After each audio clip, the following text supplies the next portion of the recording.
Buraxılış imtahanına düşmüş belə bir sualın izahına baxaq ki, 2026-cı ildə də belə bir sual düşə bilər. Axıra qədər baxmanızı tövsiyə edirəm.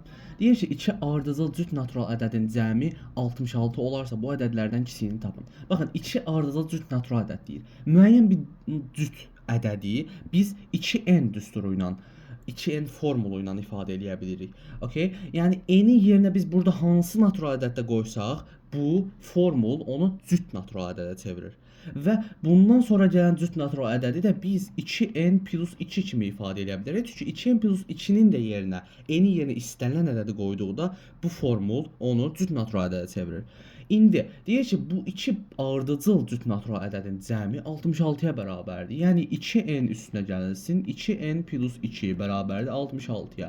Yəni 4n plus 2 bərabərdir 66-ya. Buradan da görürük ki, 4n bərabərdir 64-ə, n də bərabərdir 16-ya.